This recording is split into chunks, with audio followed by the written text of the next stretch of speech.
Thank you all for coming out. Again, I know there's a few new people here this time, but for those who returned, that's good. So for the meeting today, overview, welcome and introductions for everyone here, an update on the planned timeline, discussing preliminary engagement, key findings and feedback, preliminary existing conditions, key findings, and getting your feedback on it, an update on the ongoing land use district analysis, a visioning exercise for each individual land use district. We talk about next steps, and I don't think any members of the public are here, but if they are to show up, then we have a section to receive their comments. So, without further ado, welcome to introductions. We'll go, I guess, this way around the table. My name is Jacob Robison. I'm a planner with Colliers Engineering and Design. I was contracted through the town to lead this POCD process. Kevin Pagini, town planner, town of Wallingford. Amy Torrey, land use specialist and CEO for the town of Wallingford. Jim Fitzsimmons, Planning and Zoning Commission, Wallingford. Brian Miller, interested citizen, Wallingford. Jesse Reynolds, Wallingford Town Council. Jeff Cohan, Planning and Zoning. Joanne Hummel, Social Services at Wallingford Senior Center. Anthony Bracali, Economic Development Commission. Dave Anderson, Parks and Rec Commission. All right. We all good? The technology's all working. All right. So we've started the plan in earnest versus last time that we met. We did have a public meeting and a Planning and Zoning Commission meeting in December, and we launched our website in December also, and we've been doing focus group meetings throughout this month. We have gotten a ton done. We've launched a survey, and we've gotten about 200 responses. So this is all stuff that we've been doing as part of this community visioning process. And we are also on our side doing land use analysis on each of the individual districts. We've been looking at GIS assets to kind of determine really what makes Wallingford. We've been looking at transportation assets, economic development assets, demographics, all sorts of stuff that looking at metrics that kind of make Wallingford what it is. So moving forward with the rest of the plan, technically the last POCD sunsets 10 years from the last adoption of the plan, which is about early June-ish. But what we've discussed with the state planning director who manages all POCDs, and we asked her if we could have a couple extra months to kind of make sure that the process is followed well, and we have extra time to incorporate comments and for people to get their feedback in. And she said that's fine. It's not really a hard deadline to adopt a new plan of conservation and development by the time the old one sunsets. But she said that, what's more important is that you're working on it right now and you have a great process. So we took that to heart, and we extended out the project by 2 months, just to, again, make sure that there's enough time to get enough feedback on the project. So we'll be moving into the next phases of the plan. We're currently starting the recommendations right now, and kind of wrapping up the community visioning and existing conditions analysis within next month. Almost, it's the 29th right now, very close to next month. So yeah, so most of that stuff is almost done. We're working on finalizing it right now. Moving into the recommendations, we're moving into creating the future land use plan, the implementation strategy of the plan, and then we're looking at having a final draft of the plan at the end of May, and then going through the POCD adoption process, which is laid out by the state for the next 2 months after that. If there's any questions from steering committee members, just feel free to ask questions at any time. All right, so as I said, we've had a few different engagement events for the planning process already. Our first public meeting was really fantastic. We had about 40 people come out on a very cold night in December, not unlike tonight. And we had, for those who are not able to make it, we had an opening session where we kind of discussed what POCD is and what the process would look like. And then the next half of the meeting was kind of going around the room and being able to write on interactive boards about specific areas of town, and then kind of general comments, and we received a lot of feedback from that, a lot of great feedback. So our key takeaways from that were, number one thing we heard across everything was just addressing affordable housing is one of the key issues of this plan that the public is consistently talking about throughout most of the boards, most of the themes that people we're talking about, kind of tying affordable housing back to that, especially for young families and seniors. We heard that there were conflicting views on development. A lot of people wanted to maintain how Wallingford is right now. There were concerns about it being overdeveloped. There are also a lot of concerns about how it's staying completely how it is, and not allowing any development will make some conditions worse, and just kind of a lot of people felt that there needed to be development of housing. There needed to be development to incorporate allowing for more businesses to come to the town. So there were a lot of people who said that there needs to be a balance, a sensible balance in between development and maintaining the current kind of land uses and things that we like about Wallingford.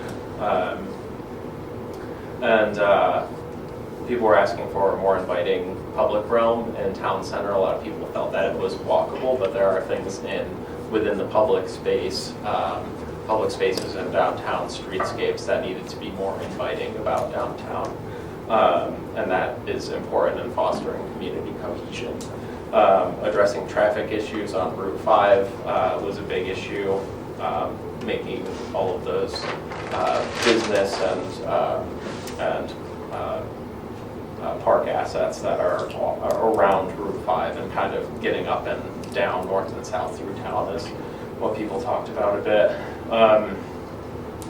People felt that there was a lack of multimodal transportation options, and that getting around town is heavily car-oriented right now. And while that can be beneficial most of the time, for those who do not rely on car access, it is very hard to get around town. So they talked about pedestrian and transit infrastructure.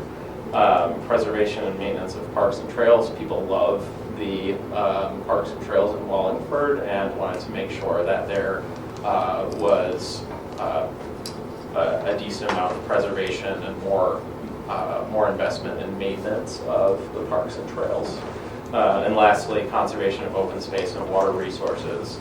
People want to see the open spaces remain natural and but also somewhat accessible for recreation and also while maintaining the natural processes that benefit the town.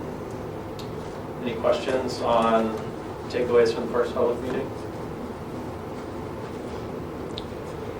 Okay. All right. So as I said, we had a survey also. We're pretty close to 200 respondents right now. Kevin's working on, that's without even sending the survey out in the electric utility bill. So Kevin's working on that right now, so we'll have a lot more.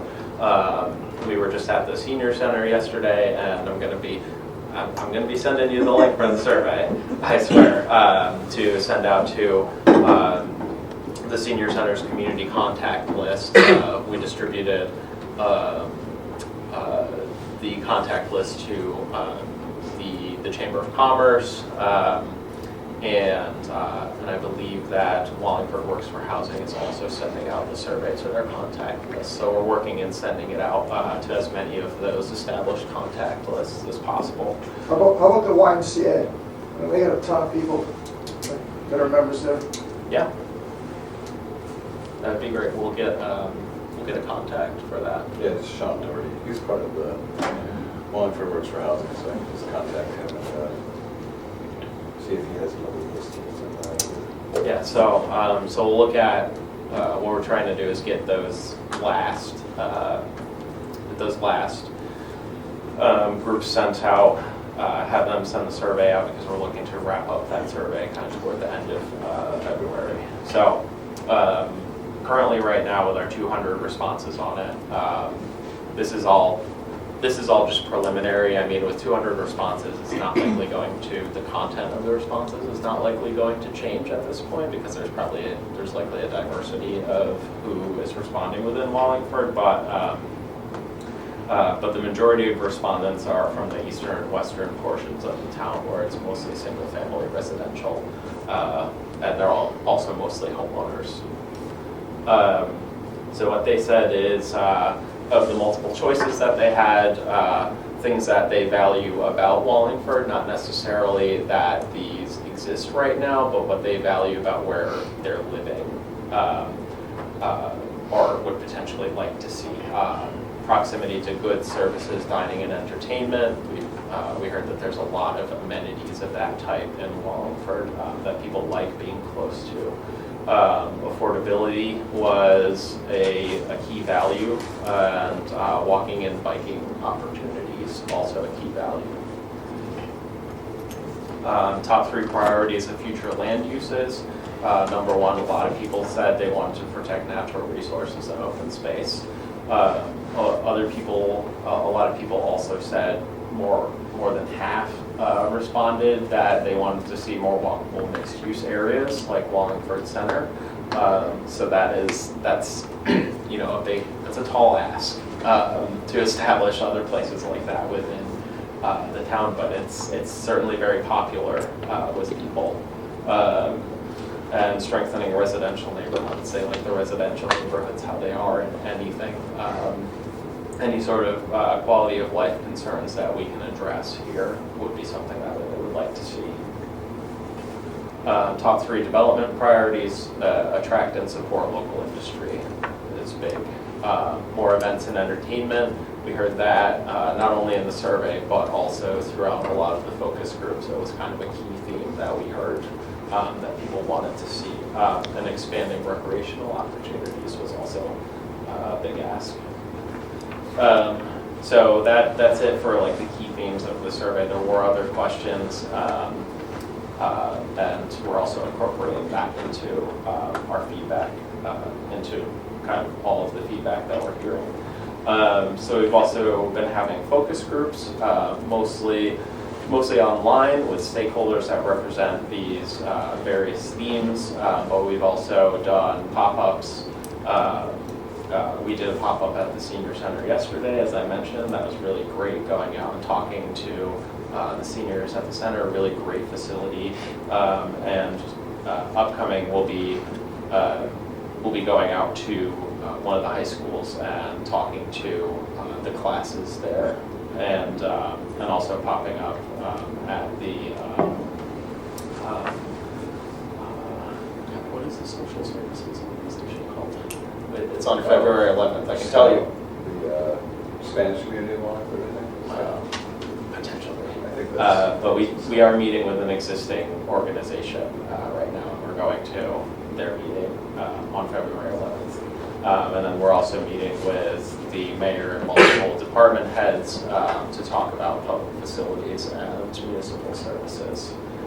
So 10 focus groups in all. We've also been meeting with people individually who haven't been able to make the focus groups, or we kind of wanted to add on individual conversations on that. So it's been it will be over 10 kind of small or individual conversations that we will be having with stakeholder groups by the end of the focus group. Before you leave that slide, for public facilities, is it possible, or does the plan to include public utilities? Because Wallingford has all of our own. It's all, okay. yeah. Okay.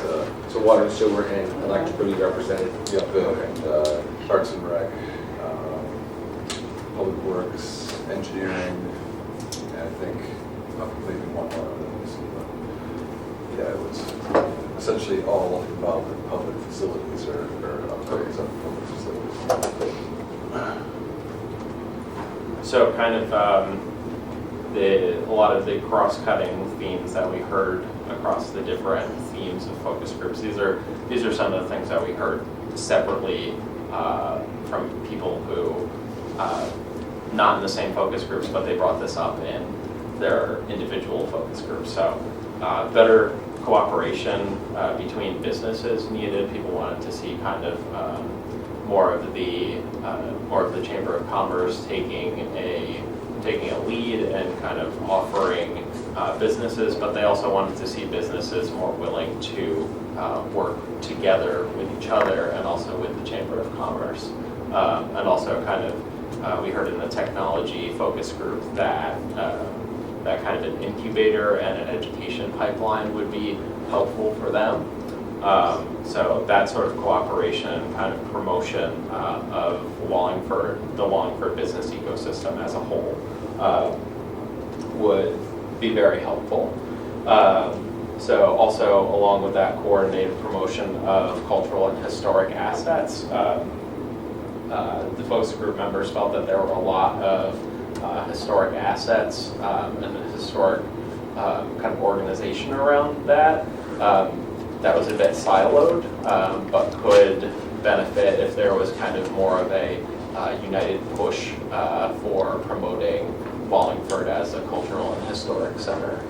And that would help support growing of businesses and supporting small businesses also. A few different focus groups mentioned that family-oriented businesses and attractions was a major need, especially in downtown. People wanted to be able to come to the town center with their families and go to events, support small businesses and stuff like that. They felt that there was not enough of those type of businesses and attractions around town, but especially in town center. Better maintenance of recreational and open spaces. A few different focus groups felt that there was there was not enough investment in maintaining open spaces and recreational spaces to kind of keep up with the needs there. And they kind of felt that some places have been falling into disrepair, and that there was opportunities to invest in those kind of to attract more. One thing that was mentioned was sports tournaments, that would attract people to come to Wallingford to be at those tournaments, but also while they were coming in Wallingford to spend money at businesses. They felt that that was important, and also for residents, it's important to have these quality recreational and open spaces. And another key thing is that the housing offered in Wallingford is not diverse enough to meet the needs of various demographics. So what was said, something that someone said was, if you are looking for a single family home and make enough money to buy one, which is something that we heard over and over again in the public meeting, was that it's a lot harder for people to come into Wallingford and buy a single family home than they remember when they came into town. So afford it now. With it being a lot less accessible than a lot of people who moved into the town when they moved in, then it's great for them, but that's not necessarily everyone who wants to move into Wallingford. It may not be everyone who wants to come and be part of the Wallingford community. So that's kind of the key things that we heard during focus groups. Any questions on that? Comments? I think you touched on all the key areas, right? I think, with what you've done preliminarily, I could try that one again.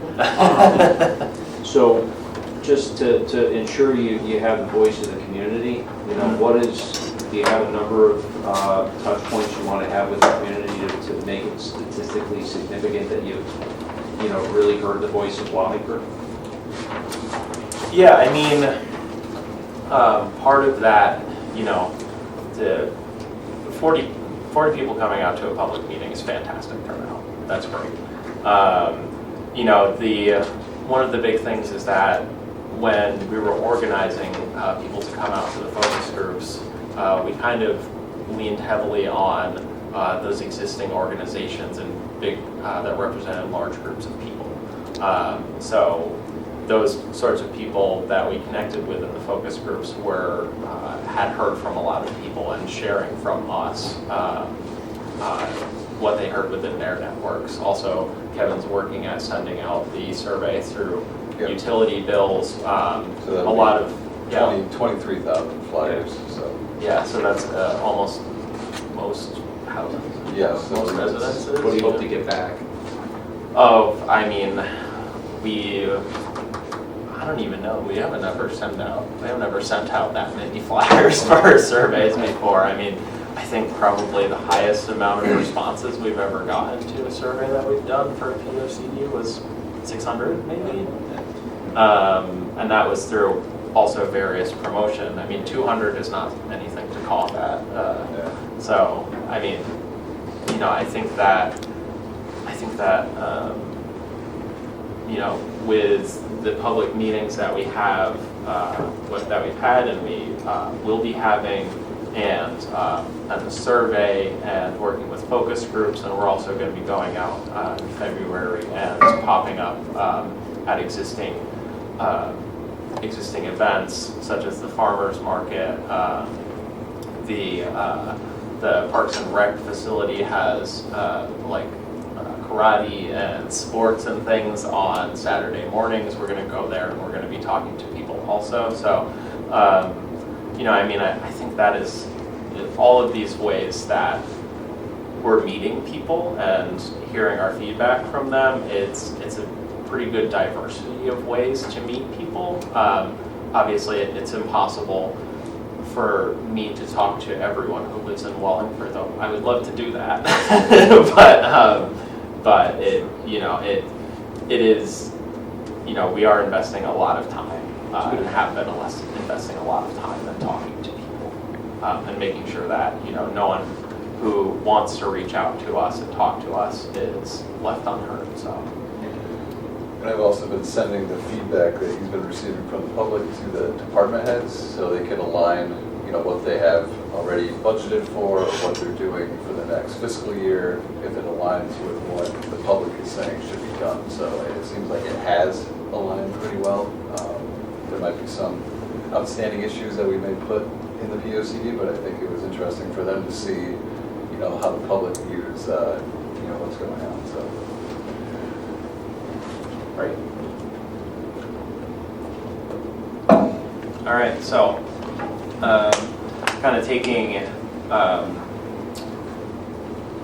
into consideration what we've heard through feedback and what we've the studies that we've been doing on our side, we have preliminary key findings and different themes of the plan for the existing conditions of Wallingford. So kind of what we found, and then what we found are kind of gaps and needs and possibilities for moving forward. So presenting this to you all, please feel free to comment during it. We want to hear if we're on the right track, because these key findings help us kind of determine the way to move forward with making making recommendations of the plan. So, so for housing, we found that there's limited available single-family residential homes in Wallingford. There's, when we were talking to the housing focus group, one of the realtors looked up in our database and found that there were only about 25 available single-family residential homes for sale in all of Wallingford at this point. So that doesn't allow for a good diversity of options for people moving into town. We heard that it's almost impossible for seniors to get into senior housing. We've heard that wait lists can go up to years for seniors looking for senior housing. That's something that Joanne can attest to. And you know, one of the big needs for seniors when it's no longer feasible for them to kind of take care of large homes is like they need to downsize, they need to be on a first floor, they need to be able to take care of the space that they're in, and that's kind of very hard for them right now. So a lot have been looking outside of Wallingford to do that, which is not what you want to do because a lot of them don't want to leave Wallingford. They have their connections here, they've lived most of their lives here, a lot of them, so they're not looking to do that. But unfortunately, you know, it kind of has come down to that for a lot.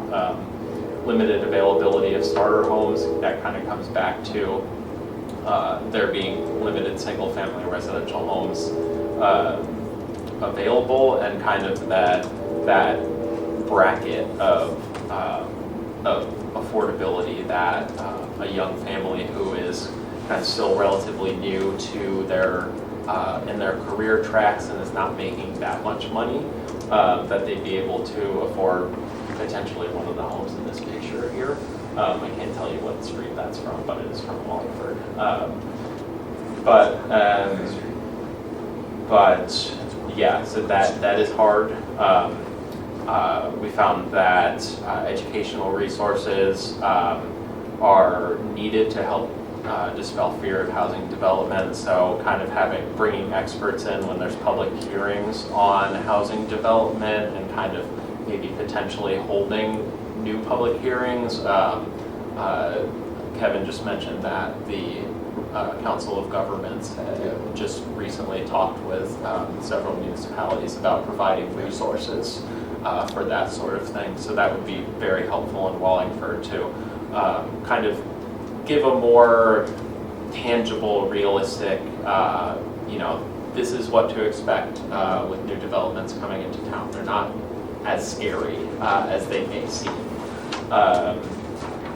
And opportunities to disperse new affordable housing throughout the town, something that we heard a lot in both the seniors and the housing focus groups, was that they don't really want to feel like affordable housing is being segregated into certain portions of town, because they don't feel like that's fair to people moving into town, and also people already living in those areas. They feel that it would be more equitable and more kind of serving to everyone involved, everyone in the community and everyone moving into the town. If placing affordable housing was kind of looked at different potential currently underdeveloped, developable areas throughout the town without taking any of these spaces that we want to conserve, these kind of open spaces. So these are kind of the key things for housing. Any thoughts on any of them? Yeah. Did you, have you quantified the need for for affordable housing or starter housing? Because, I mean, I think the values have gone up 60-70%, and rents have probably even gone up more percentage-wise. That data is just, it is, you know, it's pretty powerful, you know, compared with 20 years ago, which wasn't that long ago, that Wallingford was affordable 20 years ago, or 10 years ago even. Yeah, that's what we heard a lot. Yeah, I mean, I know that, so there is also a separate affordable housing plan that was done in 2022. The current state legislation that was just adopted into law, I think it's 25-1 is what they're calling it now, is doing away with those individual affordable housing plans and moving to planning it on a regional scale. So kind of, yeah, I mean, that number is kind of big and telling of what is actually, affordable housing to certain earning, certain earning brackets. And the Regional Council of Governments, like we mentioned before, meets with us basically quarterly and updates us with numbers and statistical information. So they're on top of it. They'll be working with us with the housing growth plans for that bill too. So yeah, and one of the key things that is important, because that did they tell you when they're going to be starting that? I believe it's like next year. So the housing growth plans are due by 2029. They'll be starting a GIS analysis for developable land in roughly 2026, like late 2026. And then 2027, they'll give us basically the housing growth requirements basically per region. So they'll be giving us numbers of how much we'd have to expand. And so yeah, it's something that we definitely have to look at, and with this new legislation, it's something we have to do. So I asked them specifically, our POCD should line up, with that in mind, with the housing growth plan in mind. So. Yeah, so it kind of like, it would be like the POCD is kind of here with larger level recommendations that allow for those more focused recommendations that are coming with the housing growth plans. Correct, yeah. Any other thoughts? Okay. So we'll move on to development. Wallingford Center, as far as having walkability, a good parking, we've heard more people say that there's good parking than there's bad parking availability in Wallingford Center, and also rental affordability for both residential and housing, residential and businesses. That it's kind of rare to have all of those three combined, and that it is certainly very special that Wallingford Center is like that. So preserving that in the future is going to be likely going to be a big goal of this, and also connecting Wallingford Center toward, especially toward Route 5 is something big that we heard, but also providing better access to it is something that we heard from people. We heard that through our through housing and technology and economic development focus groups that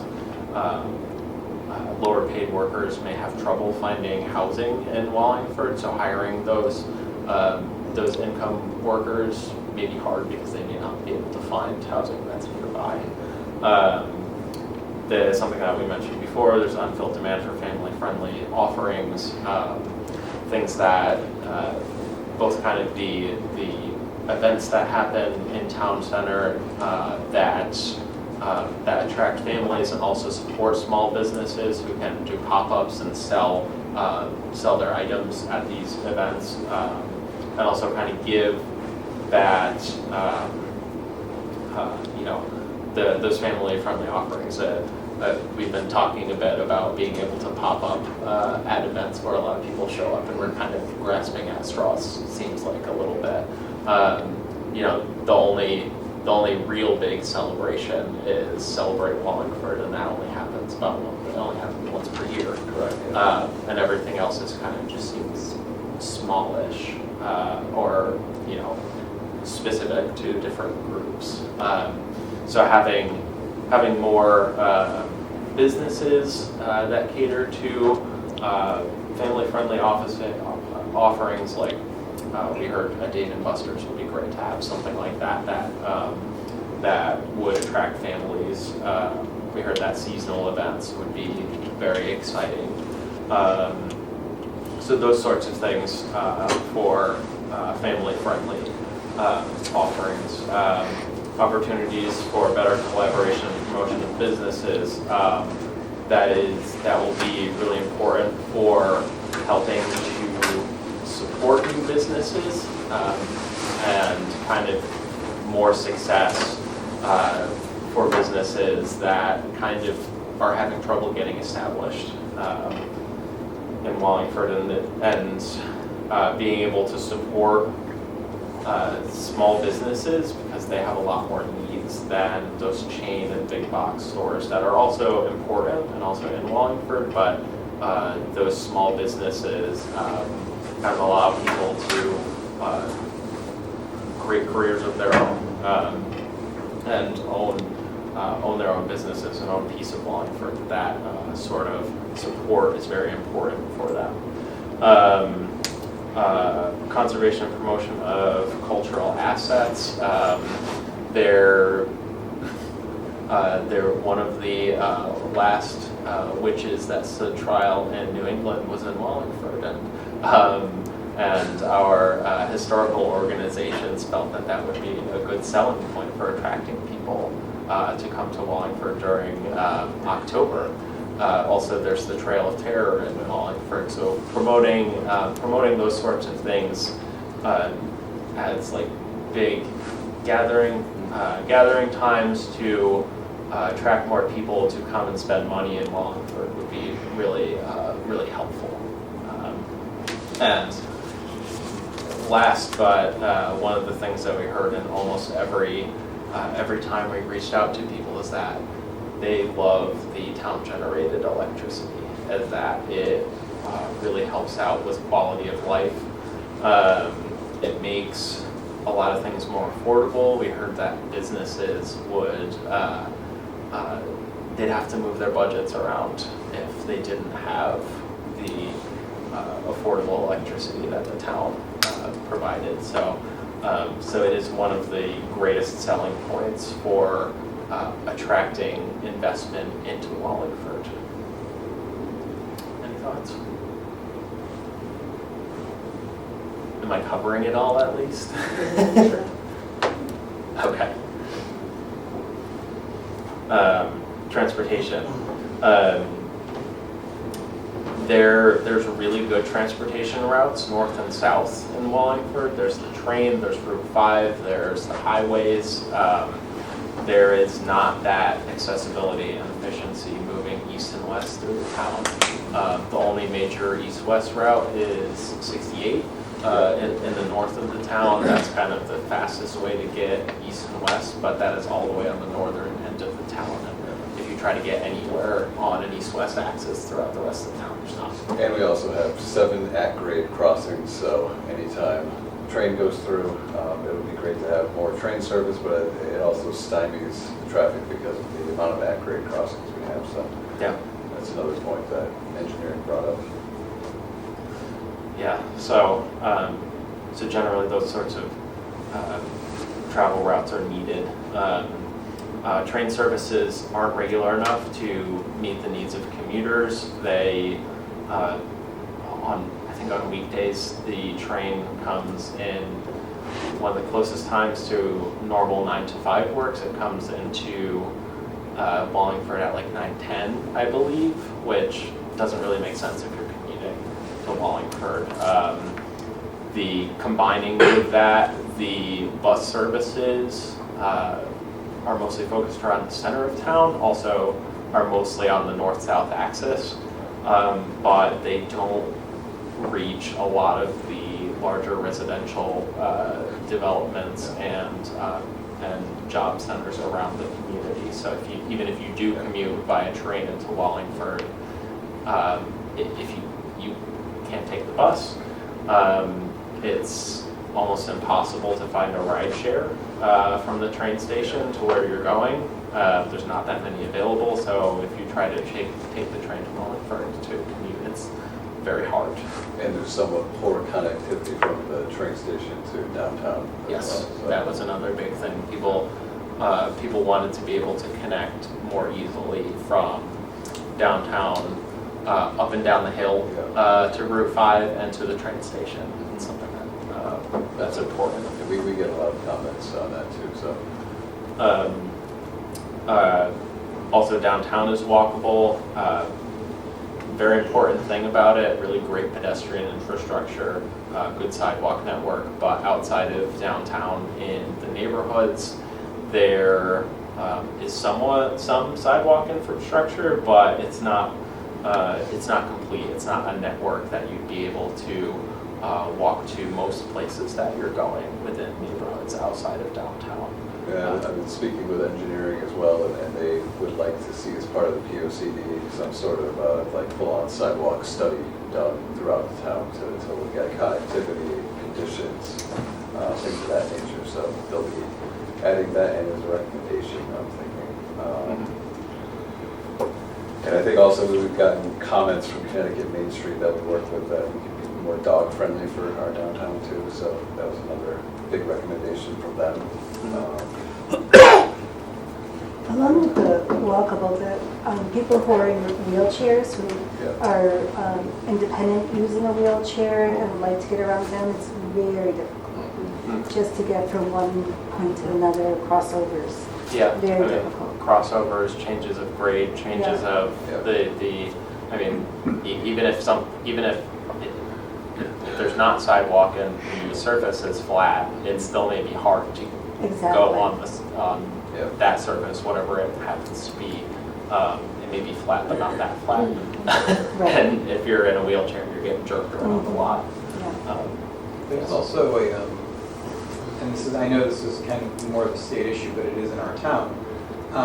Outside of the bus stops that we have sort of in front of here, down the corner of Route 5, the rest of our bus stops, and there are quite a few, are largely uncovered, largely open. In some cases, they're not even attached to sidewalk, they're just poles on the side of the road. And so, you know, we drive early in the morning, there's people standing out there, and you have to be careful when it's dark. So, I mean, I think to encourage ridership, it has to be more convenient, operated better hours. We need to build a bridge over one of those graded crossings, maybe to let more trains through, etc. But especially down by Walmart, I see people standing out, sitting on top of overturned shopping carts waiting for buses, and it's not something that's conducive to promoting the use of the bus, and it doesn't really reward the people who are using the bus either. And so I you know, those are the. I mean, again, I know part of it falls on the state, but that's something I've noticed. There's and again, the majority of the people standing out there are often elderly too. So you know, up and down Main Street, there's at least one bus stop that doesn't have a sidewalk attached to it. So you just stand on the curb to wait for a bus. I mean, it's not safe On Main Street. Yeah. And also where the deeply affordable housing that we have in Wallingford, the bus routes aren't anywhere near them. So the people who really are in need of that don't have cars, can't afford transportation, personal transportation, they have no way of accessing the public transportation. I would also, on the linkages east-west, I know somebody could complain about north-south on Route 5, which isn't great, but I've seen worse. It's almost like you feel like you're in another community. I'm out on the west side, and tonight coming by, I had to go down South Turnpike Road onto Quinnipiac. And there's something wrong there, but particularly with the train. I think trains are great, but they do kind of stop cars. So I mean, I don't have an answer for this. Certainly, the pedestrian and bicycle linkages is non-existent. I actually walked downtown one day, and to go under the overpass. There wasn't even a sidewalk. There was a place that looked like it could have been a sidewalk, but it was filled with trash, and I didn't really want to know what else was there. But I mean, it just, it divides the town, at least to some extent. Yeah, we've had preliminary discussions with other departments about this, how to address it. We were looking at bike racks, we were looking at complete streets. there's some different options that we've been trying to incorporate. It's just very hard to get the funding, the planning, and everything Yeah, well, else. So- there's a lot of streets like that, so, But yeah. I think if we put that as a recommendation in this plan, and then we can apply for funding, and then it really takes off, then that Maybe makes a lot of sense. maybe a complete streets feasibility study, Yeah, like where would be the best places to implement complete streets. yeah, that's engineering actually wanted to, yeah. I think that would be great. I worked with a community that did one in the Cog region, and it was very helpful. And particularly if you could prioritize it, because Yeah. as you were saying, but if we can't put them everywhere. Right. Yeah, that's why I don't think like a complete streets policy would make very much sense, but Yeah. looking for opportunities to implement that would Yeah. make sense. Yeah. Any other thoughts on transportation?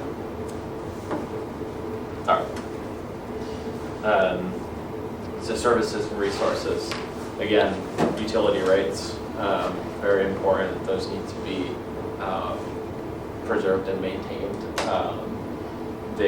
One of the things is that, forgot to mention this before, but a couple of the businesses said that the reliability of Wallingford's utility rates has been really big in making sure that they can plan out their business plan into the future. You know, that sorts of thing, especially help businesses move into the future if they can have reliability on planning out their, doing their 5-year plans. People felt that emergency services were very strong in Wallingford. One of the most highly rated things on the survey was emergency services. So those need to be upkept and kept prioritizing them into the future. Again, more funding for recreational and cultural assets. We mentioned that before, and help attract investment. Something that I feel like we need to explore a little bit more is in the survey, people noted that school infrastructure and curriculum needs reinvestment, is that it's kind of falling behind right now. We have been in touch with the Board of Education. We haven't had a sit-down meeting with them yet, but we will plan that. Tried to reach out today, and we'll continue to talk with them. And also we are going out to one of the high schools and talking to the students a bit more to kind of flesh that out a little bit more. And that there's a lack of adequate programming in the public space in the town center that I was talking about. And that can certainly bolster what is already existing in the town center and kind of improve promotion and kind of sustaining the businesses that are in the town center. Last one. Any questions about that or comments? Did they elaborate on the adequate programming for public space? Like, what were they referring to specifically? Or was it? Yeah, I mean, this was talked about a little bit yesterday at the senior center. Things, we mentioned that there's only really one big community event, which is not, from my experience, there's multiple community events, especially a lot of communities do seasonal events. Things that are like summer events, Halloween events, holiday events, those are really important to communities that host them. People look forward to those all year long. So, and also businesses and vendors find those very important because they attract larger crowds and kind of they can add those into their business plan and being able to sell their wares, their trinkets, whatever it is, their services during those events. So those sorts of things, not only that in supporting businesses, but also creating community cohesion and that you come out and you see that this is all the community of Wallingford that is also out and everyone is coming together essentially over Wallingford and like celebrating together, that sorts of thing is important for like the community identity and building pride in the community. So those are positive things that that people wanted to see more in the future.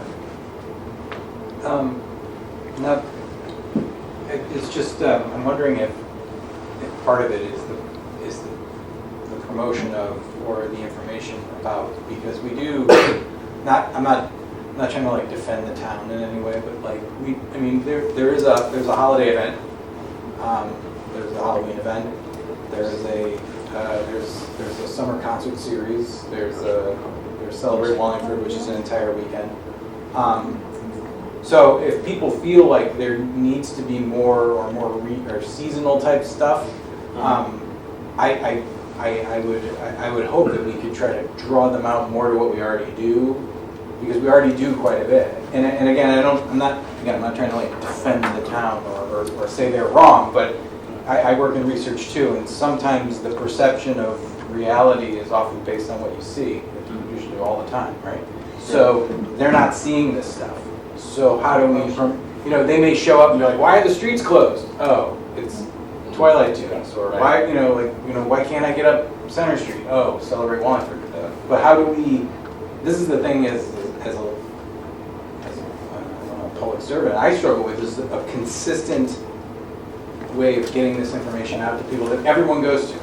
Because it used to be for years, Wallingford doesn't have the internet, Wallingford doesn't have a website. Well, we have all that stuff now. And when we go out into the community, people still don't know what we have to offer. So it's like we have to do a better job of addressing that. Yeah. And so I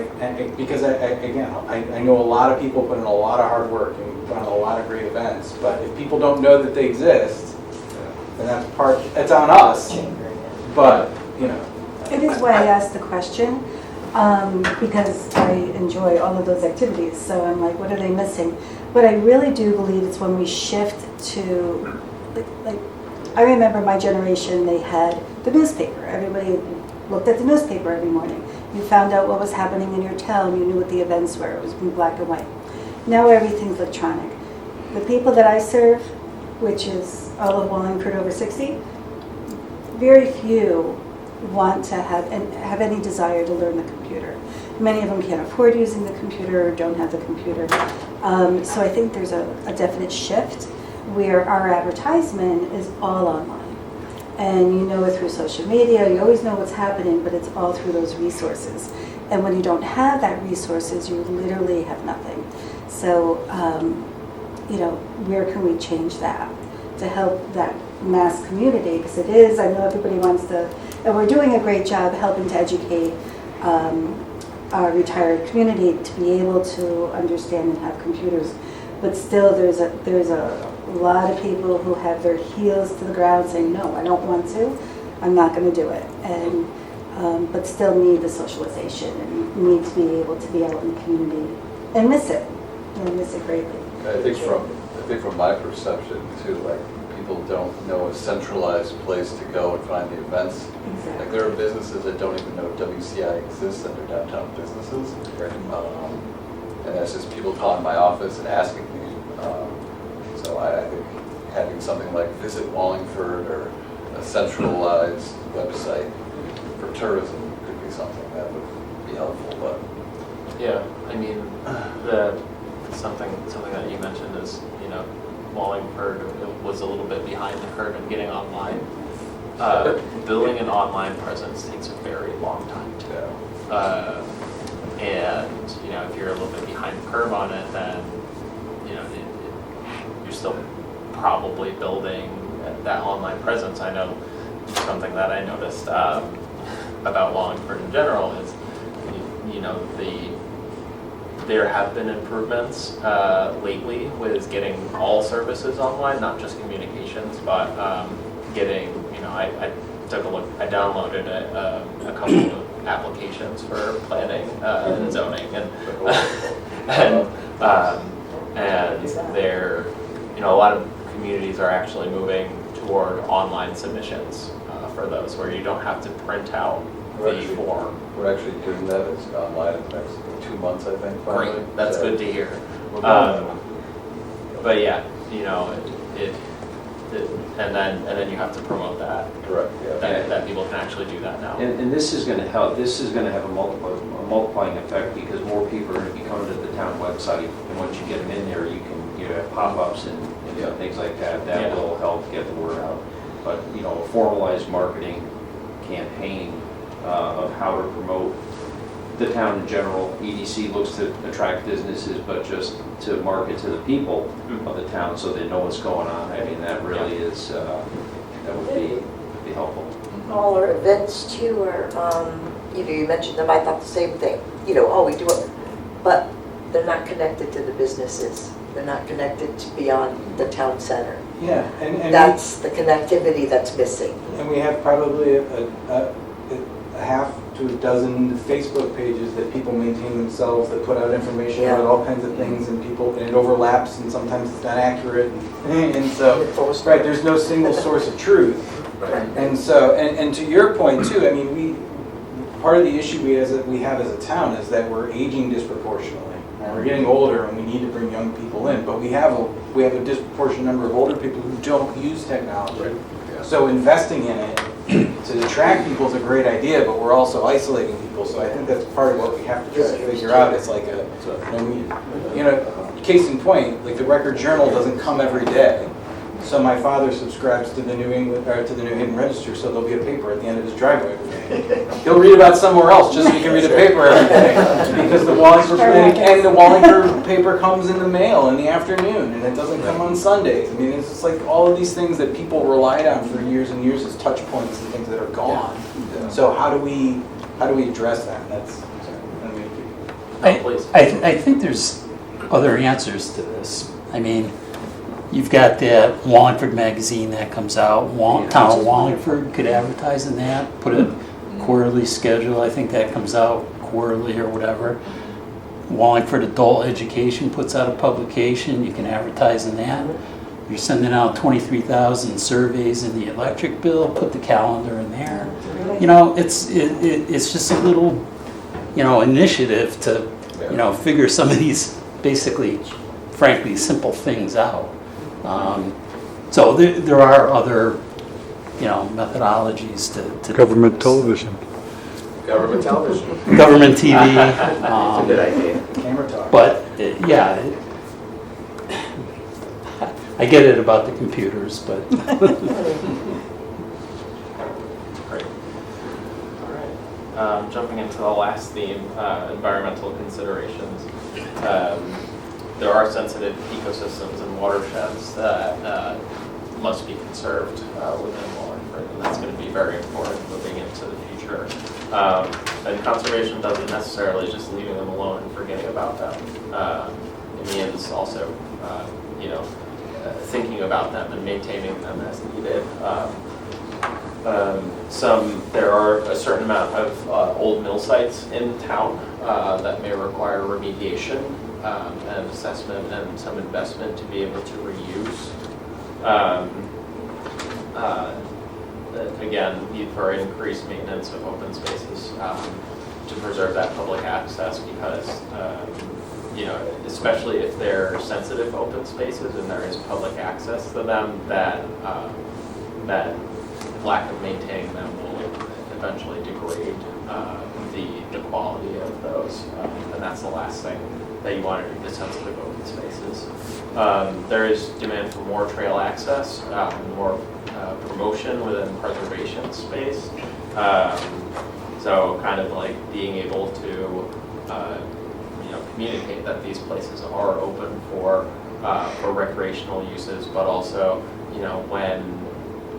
when more people inevitably do start to use those as trails, being able to maintain those and kind of properly shepherd that land is very important. And then people are very interested in seeing opportunities for new that development that happens in the future is low impact if it's going to be in kind of open spaces and near conservation spaces. Any thoughts? just to expand on this, I had a meeting with Jeff Borney, he's our representative that couldn't be here tonight. I talked to him for almost over an hour. He just had some thoughts that I'll just share a couple with you, but he wanted to better connect the existing open space, have an open space goal. He thinks 21% is something we should strive for. That would be roughly another 860 acres.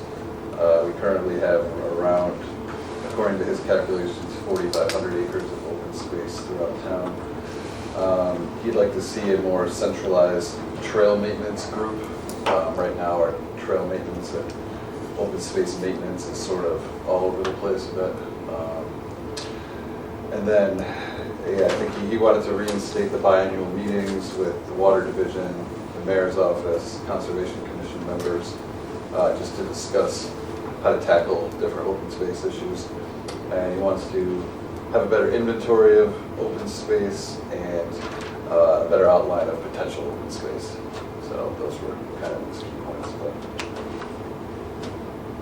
Yeah, and just to highlight on something that was mentioned there, you know, there are only 2 part-time staff in Wallingford that are dedicated to maintaining and maintaining recreational and open spaces, which apparently has worked in the past, but currently doesn't meet the needs of the community. So it's fallen a lot on these volunteer groups, which are, I mean, they're great. They're really good groups. They mean the best, but I mean, they are volunteer groups. They can't fully be relied upon to be able to provide the services that paid staff can do. So that's something that we heard from some of the focus groups. Any other thoughts on this? I mean, it seems to me at the end of the day, so much of all of this is dependent on money, right? And typically in plans like this, that money doesn't come from the city and the town because they don't have the money. So you're really dependent, I think, more on state and federal grants. So I guess my question is, do we have any professional grant writers that are part of this process? And if not, we might want to consider that, because you would want a professional grant writer kind of to sit in on meetings like this to see where we're headed, what we're thinking about, and just to kind of get their minds working. But it's been my experience that the more professional and higher quality grant writers that you have in town, the more successful you're going to be in, you know, meeting as many goals and objectives as you can. So I think that's a critical piece of this whole process. Yeah. She's our grant writer's been involved. I'm sorry? Our grant writer is involved. She's one of the department heads that's been giving comments and whatnot. But yeah, it's really overarching goals is to get the funding. So I think we have to put in, you know, that we would like to see, like we just applied for a master trails planning grant for the linear trail to the state. So we'll wait to hear back on that. But yeah, she's been involved, and even if, you know, maybe it does take hiring another grant writer to push these things forward. It's worth every And penny. they pay for themselves. Oh, yeah. But yes, no, that is certainly the case for planning in general. I mean, the state always wants to see that the community was consulted and that the projects they're funding are written about in plans, because these are wanted by the communities, these are vetted, these are things that make sense in the context of the communities that are applying for them. So what we do is we do pretty much for all of our projects is we keep the funding in mind when we're writing these. And some of the projects that we're going to be recommending are going to be kind of canned, like this is a project that is good for funding, is good for state funding that currently exists right now and would fit well within that framework. So we're not showing any recommendations yet, but when we do, these projects will be fundable. I think that's a really good point, because I think that's really the most tangible result we get from the plan, is to identify what we need to, to advance the community. And if it is written down and makes sense, I have dealt with grant writers. It does push us up the ladder a bit. So I mean, I think that's great that that's how you're doing it, and prioritization, I'm sure, is part of it too, so. Yeah, I mean, even like just taking language from the plan and directly putting it into grants, that's like, Right. that's one of the great things, especially like the way we write, the way we write plans, it makes it really easy to just translate directly to a grant application. And also jumping off of other plans, like we just got funding for Yale Avenue Route 5 study for the traffic there. So, whatever findings in that plan, and then we can hopefully make more recommendations off the back of that through this. I just want to follow up on Jeff Borney's comment. I know Jeff pretty well. I talked to him quite a bit. There is a lot of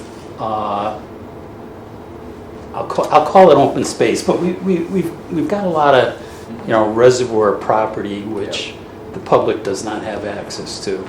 There's also some other newer public space that I don't believe the public has access to. There's some surrounding towns that actually allow for a fee to let people go out and hike, bird watch. That's why I know about it. They have a locked gate. You pay your $25 a year. You go out, open the gate, you close it behind you, and you have access to that property. I honestly don't know what property with the reservoirs, the watershed is available. And to Jeff's point, I think we ought to have a conversation with the folks who manage that property and see if we could do that. We had a rare bird down in New Haven, and everybody bought $25 passes to get in there, and it's a little bit of revenue, because it's a locked gate, doesn't get littered, So I'd really like to see something like that, as a bullet point for Jeff's comments. Yeah, he did mention, I think, something similar to that over the course of it. He wanted to make an inventory of which space we have access to, which space we utilize, which space we maybe can't have access to in the future. Yeah. People, technically Tyler Mill is open to the public, but a lot of people don't go there. Kids So, The kids do, yeah. So I'm leading a bird watch there, February 22nd. Everybody's invited. But it's not well publicized and stuff either. I mean, my backyard is Tyler Mill. My husband goes every morning with my dog, and he said, when you go to work, can you please get the trails? And there's nothing to provide them for the particular trails. We have them, they're on paper, hanging on Aaron's wall. And so, just, they might be utilized more. I wouldn't want to get lost in there. I leave that to him. You can't really get lost. You can't. It's not that, but I think somebody was telling me there is a Connecticut Trails website, so I'll have to find that, but that has all the Tyler Mill trails now and everything. I think the COG did maps of all the towns, the trail. We actually, our Conservation Commission chairman currently went out with the GPS and did most of the trails in Tyler Mill. So we have that data, so we'll just be trying to convert it and maybe make maps from it and whatnot. So it's a process. It'd be better if we had a GIS. Yeah, we've been discussing that with the mayor as well, potentially creating a GIS specialist position for a central repository of data, because it's all over the place, and there's no one to make new data or to like update it, and it's a lot. It's too much work for me to handle myself. So Wallingford's one of the few towns that doesn't have access to that. Oh, I haven't. No. Oh, you do? Congratulations. Is it online there? very recent. It will be online. I just updated the zoning shapefile. So, We're just heading right into the 21st century. correct. So that photo is actually Tyler Mill. Yes. That is the channel they dug to run the grist mill that was there. Yeah, I felt it was important to add to this slide. So time check, it's 7:15 now, we may not be completely done by 7:30. But I think we should be done by 7:45 at least. There is one last activity that we need your feedback on. Speaking about the land use districts, again, we've done a bit of work where the work is continuing on analyzing these land use districts. So each one has a name and a description.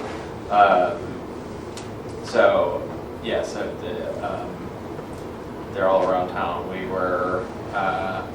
We looked at them in the first public meeting. We adjusted the numbers so they make a little bit more sense going from west to east this time. So each one kind of has its own distinct land use kind of set of complementary land uses, and we'll review each one as we go into the activity. So just to kind of give you a flavor of what we're analyzing for the land use districts, I'm only going to go over District 1 now because we're not complete in the analysis of all of them. But what we've been doing is looking at the demographics and the land uses within each one, kind of taking the key findings, things that stand out that make each individual district kind of different from the other ones. So, for example, a large portion of the population of Wallingford lives within District 1. It's mostly residential character. It has close to almost a third of the population of Wallingford lives in this district. So there's higher home values in this district, about 15% higher, and by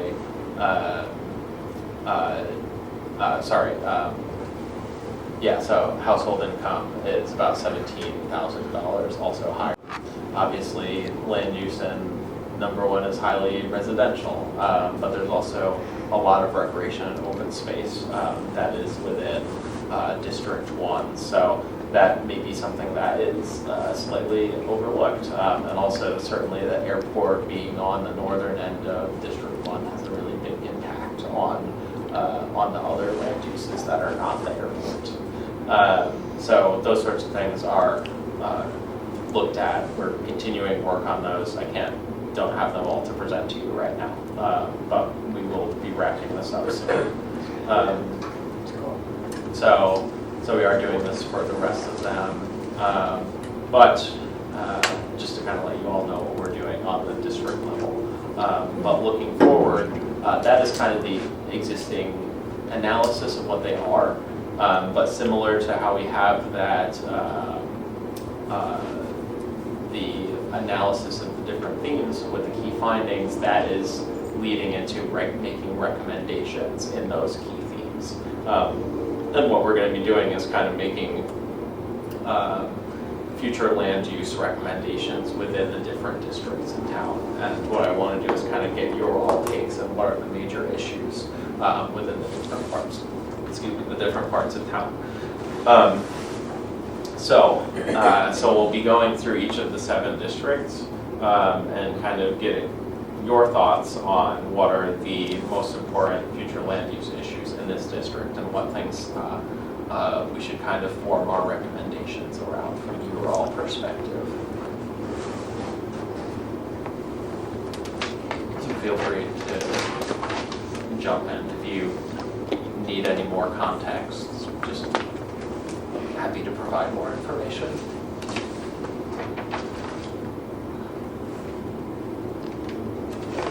So, if this is like a third of the town lives here, wouldn't this be like one of those spots where we talked about having like better sidewalk systems?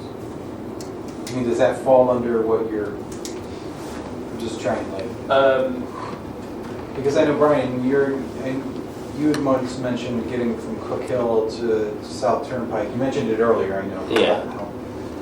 Yeah. But you, in a prior conversation, you had mentioned how there was really no way to get all the way down Cook Hill to Turnpike down to, so if, and again, that's, and the other question too is, not to be controversial, but hypothetically, if there is no more high school there, doesn't that change the land use quite a bit? If they build a new high school, Sheehan High School will either be used for something else or down, or? Yeah, that's a big question. I mean, yes, I mean, you can also comment on things that aren't specifically land use related, like if you feel that there should be more concentration of sidewalks within this district. Love to hear that feedback.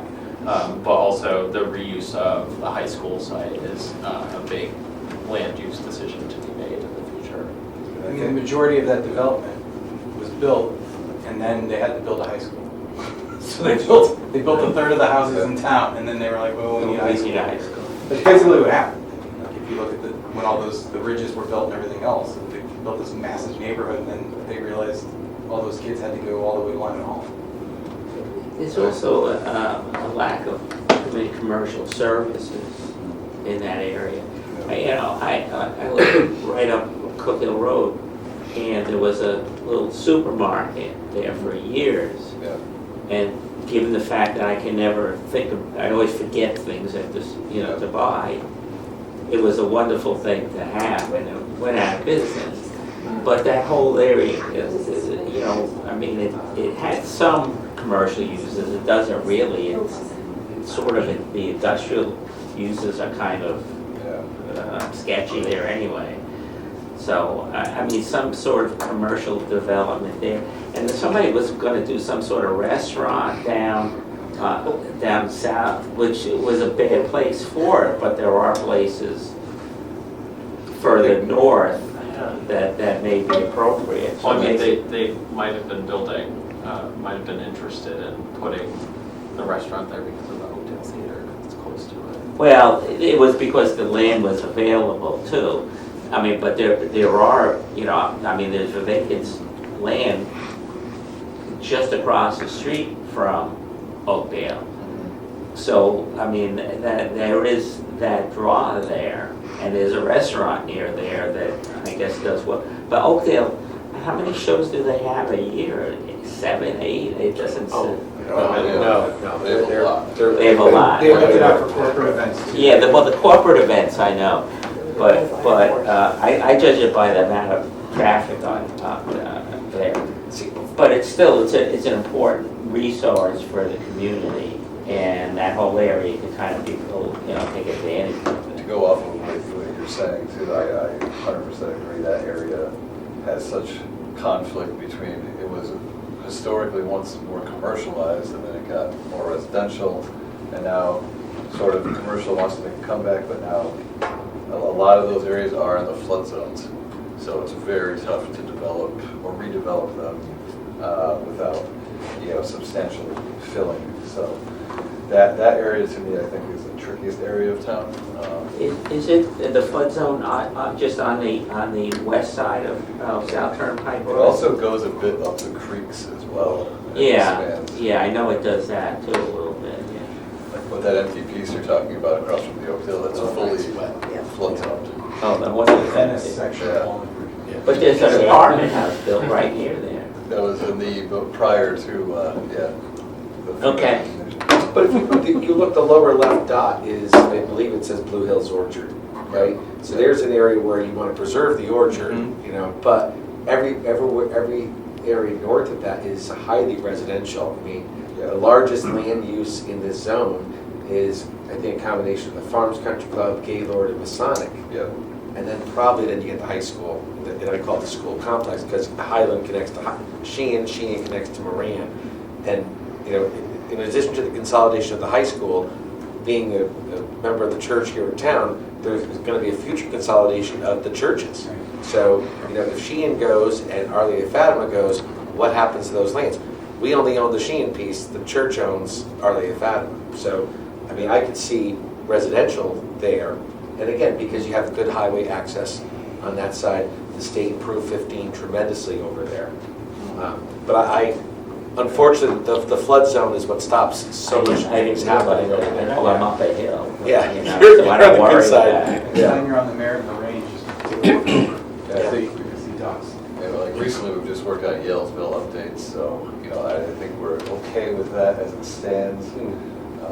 But yeah, even, you know, that little stretch from Yalesville kind of down to like Neil's Donuts is sort of something to Yeah. also look at and see what can be done there, but like I think of it mostly as more preservation or residential and then kind of scattered commercial, but Yeah, I mean, I think to what Brian was saying, you know, there are more people looking for alternatives to going to like the big grocery store, kind of like the neighborhood grocery store, the neighborhood small businesses, the little art studio, kind of the pottery studio, places like that. One of the challenges in the west side, and I think maybe engineering's doing the study of that difficult intersection of Parker Farms Road yes. and Hope Hill. Yes. I mean, that's an obstacle to people who, but there's not that there's development opportunity around, but it's a safety issue Yeah. that's been since I was a kid. I mean, that's, you know, the town should be Yeah. doing everything they can to fix or address that, That's a great right? point. Yeah. Yeah, that's an interesting place to Yeah. hold. Let's see, Hope Hill, Parker Farms, Highland. It's an intersection, nobody in their right mind would. I It's a thought they were four-way, looking to do a, risk your life stop. In the middle of a roller coaster. That's why I wanted Left-hand to. turn. Yeah. A lot of the- Close your eyes, pray. Yeah. Hope Hill, Parker Farms, and Highland. I think someone might have mentioned that directly in the first public meeting. I'm gonna have engineering type up a list of what they're currently working on and whatnot, so. But I think, I agree with I think you said it, Brian. Sidewalk connectivity, west side, that area makes sense. Yeah. If that, you know, because those are older developments, so they would have the historical sidewalks that were done, you know, by the town before the builders started doing them. Yeah. And they definitely have some gaps. well, some of the builders have did them, and some of them didn't, so, but, you know, I mean, it's kind Well, of, depending on the years. But yeah, it was the mayor, right? Right. Where? Any other thoughts on this before we move on to the next one?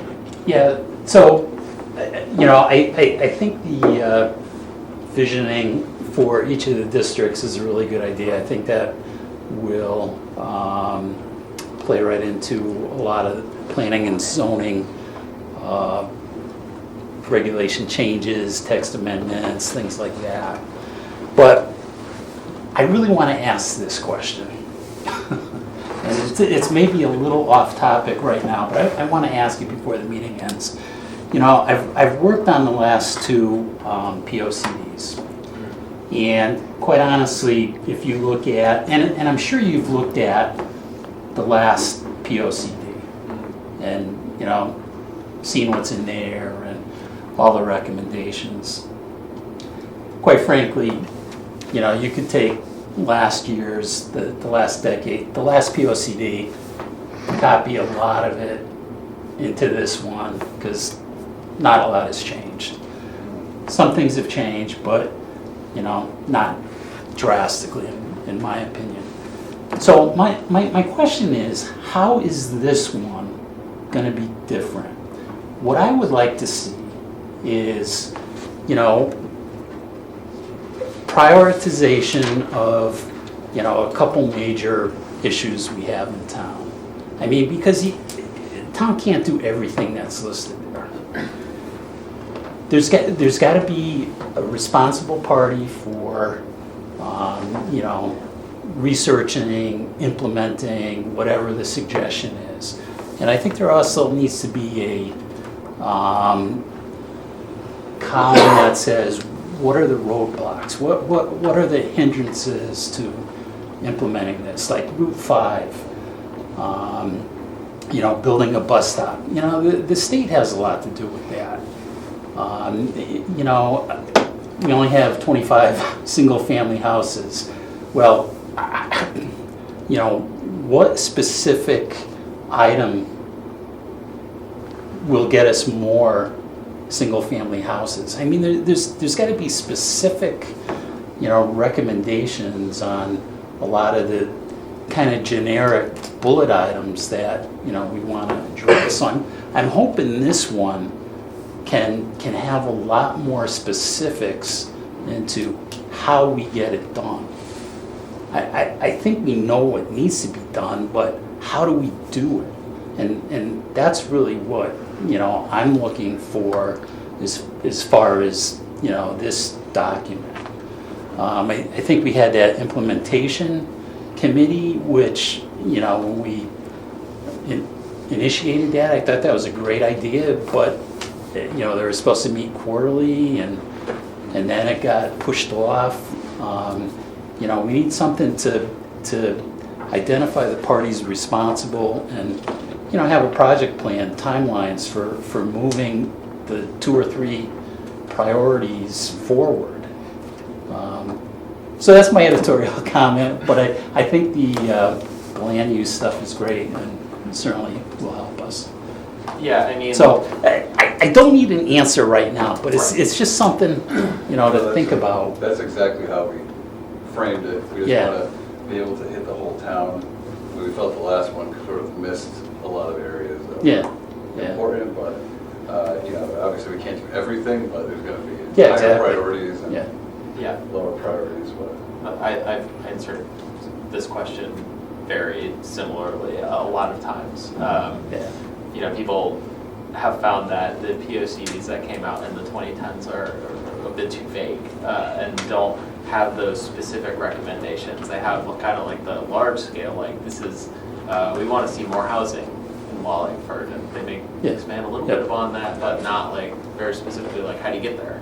But planning in the last decade has moved toward being more specific and recommendations, and generally most plans that come out these days are specific in these recommendations. I mean, right now we're in the visioning process. We're not complete with existing conditions at this point, so we're not going to be recommending specific plans to you right now, but I promise that in the future, as we move forward with the process, we are moving on to moving on to that point in the process. And it'll show up in the final document. Yes. And I think we're trying to gather too, like areas that we may have missed or that we don't aren't aware of and things like that. So, and we felt like those 2 major large swaths of town are primarily, should basically stay the way they are, but maybe with some tweaks here and there. Thank you.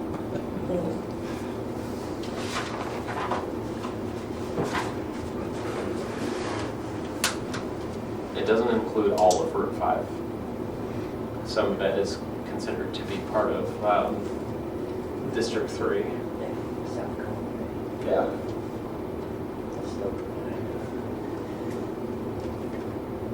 And I'd say for the center of town, don't look at them like hard lines. It just breaks it up a little bit easier as per recommendations. So, if there's spillover from District 5 to District 3 to District 7. Well, when we talk about land use, I mean, again, I don't know if this is related, but like when you drive up and down Route 5, you can clearly tell that it was built in stages. And some buildings are really close to the road, and some are way back, and some lots have buildings all over them. And then somehow now, Subaru has the old taco place. Like, is there any way that we can kind of, as we sort of move forward with developing it, try to think about like harmonizing, not for aesthetics, but for like access in and out of these places? I mean, maybe these things are considered with every new application, Joe, I don't know. But that to me is it's continuity, and traffic in certain areas is pretty terrible. So again, like however we can configure our land around the traffic and those lots. You mentioned Subaru. Subaru was the first applicant when we revised the Route 5 regs to say we want 50 feet of green space and add sidewalks. So they were the first one. And we also required an interconnection to the parcel to the left and the right to get the traffic off 5. So if you're leaving Subaru, you could access Hartford Healthcare and come out at the light. Big change. Big change. And it has happened in other sites.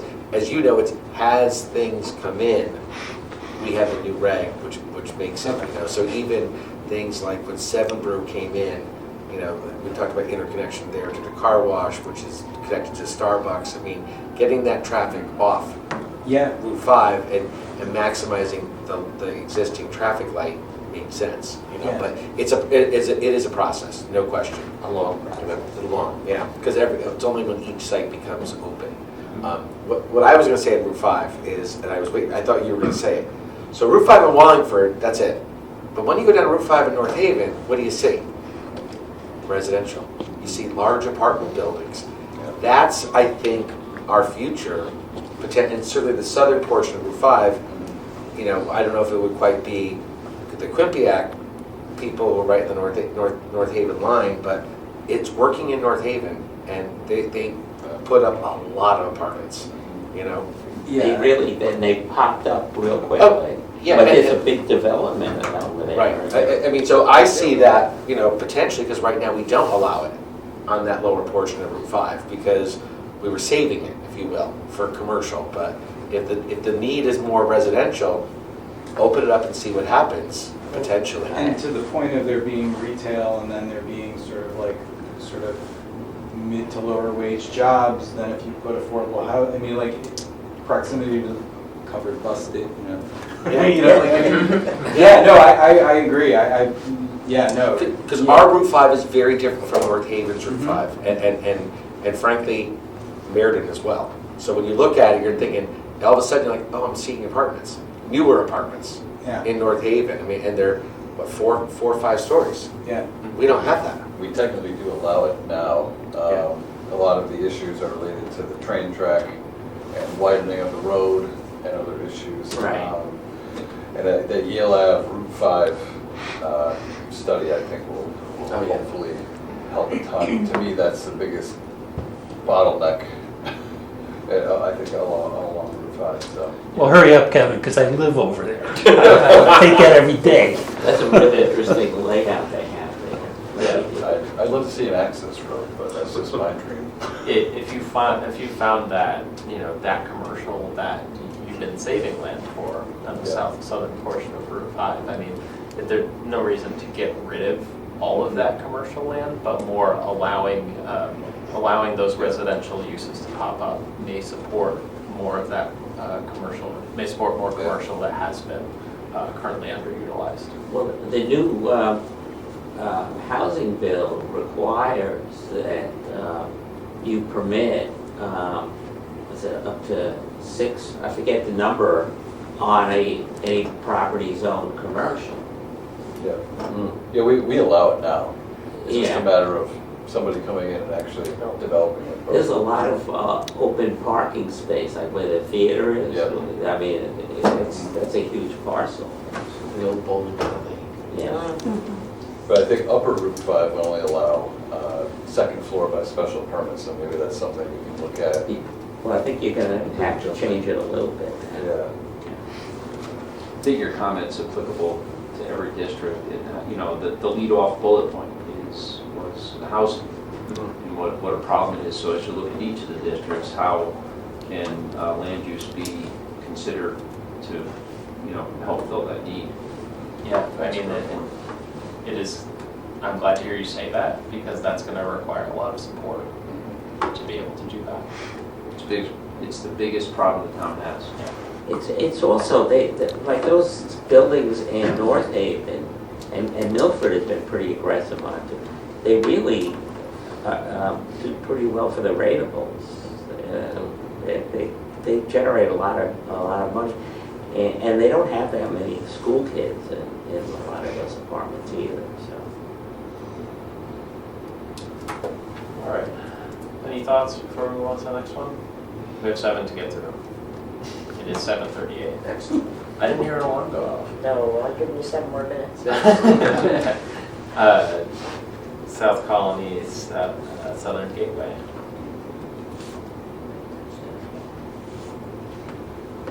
I think we've basically touched on, you know, this area. South Colony especially, there has been interest in some substantial housing development, but there are issues with lights and traffic-related problems. That's a very dangerous intersection down there, and any development would require a light down by the produce market, so. What's intersection? It's the Connecticut Fresh Produce Market Plaza with like Yellow King Brews. Just south of South Elm Street. Yeah, so any further development there, which would require a light, yeah, and potential lane configurations, but there's only one side of the road really to do that on. So that's currently an issue we're sort of working through with SCROG, DOT, and some other help. Hopefully put some housing down there similar to North Haven. What else do we have? You need that analysis that you did on the first, but to really, to inform some of the visioning too, I think. Yeah. Yeah, see what's available. You know, that really is helpful to, so. Does it make sense to have them ruminate on it and sort of give feedback like email? Yeah, I mean, we could. You know, I just find that it's informative to, when you see it visually that way, what it's comprised of, then. I mean, this is also kind of a transitional district. It's Yeah. kind of hard to tell. It doesn't have to. And there has been Or maybe discussions things of like like actual gateway corridors, better, signage, better signage for the town, better incentives potentially for businesses to spruce up their businesses as they're entering the town. I think that's something EDC has been working on. Excellent thing. Yeah. Woodhouse. What we found out, learning all about in the course of doing our daily planning and zoning tasks, researching interesting snippets about Wallingford, but Wallingford used to only go as far as Long Hill Road, east. It was the Wallingford Borough, I didn't even say that, the borough, yeah. and everything else was farm, where I now am, southeastern portion of most southeastern corner. So that was all after the 50s. And they are rural, and they're less densely populated, and the Tyler Mills are there, and tons of open, it used to be water company. But, so that didn't even exist, and you say built Route 5 in pieces, and 91 was later, and Yeah. Wow. so we're so diverse in sections that you don't want to silo. So this is perfect. I like this regional. You don't want to silo the development into one hunk of Wallingford when the needs are so different and unique in others. But I really think that the mapping of the demographics and the nature of the uses in the region informs some of that visioning. For me, anyway. I kind of wanted to ask a question about the train station development here. We had that train station plan that was done, was it a year ago? Or a couple years ago? Yeah. It's still in the process. how is implementing those change in land uses around the new train station, how's that?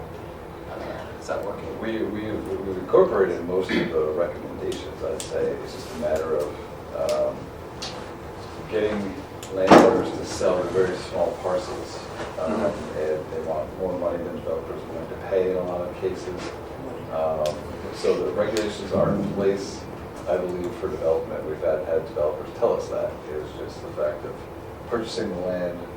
The state's interested also in developing the train station lot for housing or mixed use. The previous one, the old one? No, the new train station lot. Oh, okay, so doing like a portion of it for housing? Yeah. Okay.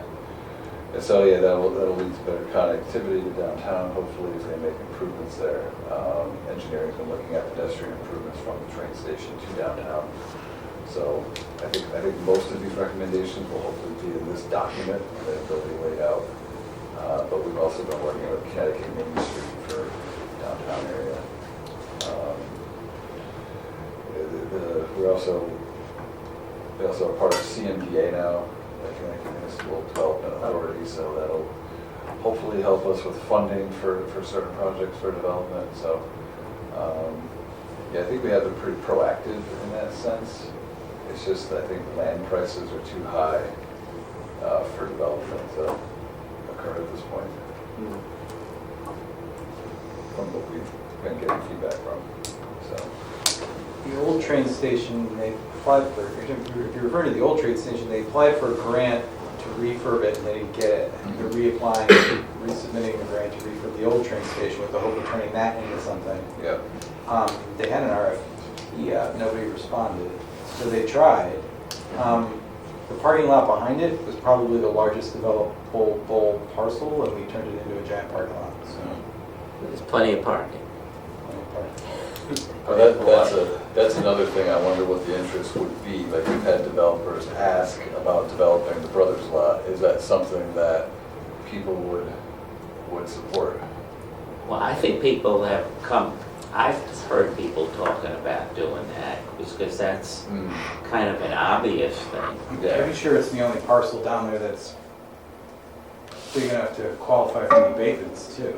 So, I mean, like, I don't know, you could build something big enough and put parking on the first floor, and Yeah. second and above, and you could have best of both worlds, and you don't have to plow. It's also owned by the town, Right. so the town has a lot of control over it. It's right next to the senior center, so Yeah. perfect senior. Yeah. We've had some ambitious discussions with, developers over the years on wanting to do that, but, it's not up to us, it's really up to. Well, it's up to the town. The town can make that decision. Yeah, If they put an RFP out on that piece of property, they get a lot of interest on it. So, kind of going back, I mean, I feel like town center is a really big discussion on future land use of it. I mean, how do we see any needs for accommodating development in downtown right now that's kind of currently stifled by current regulations? I mean, the bulk and scale of it seems to be something that people really enjoy right now. We've already made the incentive housing zone and have, unfortunately, haven't had any takers in years. But I definitely think we should look at similar promotion to get the downtown to have more housing like we're seeing finally across from the gazebo, but there's so much that is available in that area. we did find out recently too that some of the water infrastructure is not conducive to large-scale housing, so that's another thing that we'd have to invest in and upgrade, especially Hall Ave. That's an older line that won't support sprinkler systems. But that's why we're joining CMDA. Hopefully there's funding in there for that, for some infrastructure upgrades and things of that nature. So any types of uses that you think we're missing out of town center that we can add that would bring more vibrancy or more people? I was thinking like even, I don't think we allow theaters right now, which is kind of weird, like movie theaters or other uses like that. Used to be one. Used to be a couple. Is there, Recreational, indoor recreation. Yeah. My idea of putting a skate park in downtown was specifically in the lower downtown area. It's probably on the edge of there, but I kind of wanted to put it down in that area if possible. That's one thing that we have a lot of, is a lot of younger people walking around down there with not a lot to do. Yeah. what about, I know there's enough parking downtown, but as you go down Center Street, or even here, the parking area on the northwest part of the intersection of Center Street and Main Street, it's kind of chaotic back there. Yeah. And it seems to be, well, kind of like what the town did on the south side. They coordinated the lots. the mayor made a deal, and, because you couldn't, at one point, you couldn't even drive all the way through. Even though you thought you could, but that whole area now, it's more effective. And so you have a bunch of the parking areas in the back that lack this, and a lot of it looks like the back of a building. It's not conducive to kind of being a part of a vibrant downtown, We actually have a full plan to update the parking lots between One Meadow and William Street, those two down there. Okay. So that's already in the works. This funding will be needed for next fiscal year. And then we've been working with WCI on the facade improvement with the landowners to hopefully get either murals or something to liven it up back there to go along with those changes. But yeah, I think Wallace Ave lots kind of lack the pedestrian availability to the main street.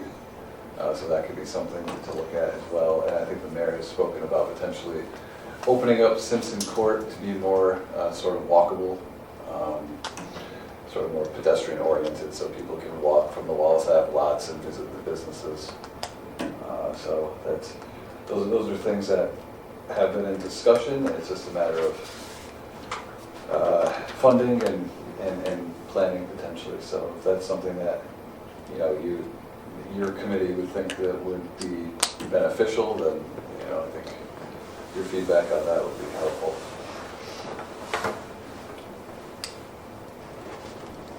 District 5. There seems to be more residential Yeah. portion, seems to be, Where is It's just, Okay. so it's just north of downtown, Pretty town center. Rose's This may be one of those where there's less recommendations. Schools, Yeah. Because I think the area is closer to Route 5 or more older multi-families, if I'm correct, and then I think closer to obviously North Main Street, you have more of the historic houses. So I think there's probably little to no recommendations in this area, but if there's room for improvement, then that makes sense. We'll see what we can, Yeah. So, see what we can analyze. you got a picture of the Royce house there. My understanding is the old Yale Yeah. house is gonna go on that property. I don't know if that's designated as a historic district right now. But that would be a real nice little tourist destination. And, with Dutton Park right across the street, maybe spruce that up a little bit so you could, have a picnic lunch or something, and, put a decent crosswalk in there. Yeah. So that I just thought, Wallace Park could use a little, I know one of my son's friends did his Eagle Scout project and relabeled all the trees and everything that were after the World War I vets and stuff, but it's kind of a precarious park because it's like on the side of a mountain. But, just making it more useful, having that sort of cul-de-sac at the end and the cement blocks that block the road, I just think it could be, it would make double space a little bit. Especially with community pool being, invested in, it'd be wonderful if we could connect the parks some way meaningfully, even with a crosswalk or something. And I think Yeah, right. Kenny Michaels is doing Parks and Rec Department is doing the master parks plan as well as part of this. So those could be recommendations included in that plan as well as in this. And I think in this area, what's the other thing that you mentioned? I can't remember, but.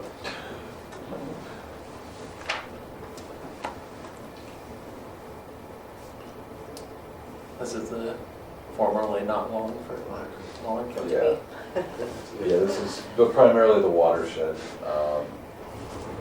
I'd say 85% of this area is a drinking water supply for the town. So preserving that's going to be big. Yeah. So I'd say very little changes in this area. know, if there's anything that I think would be beneficial to improve it.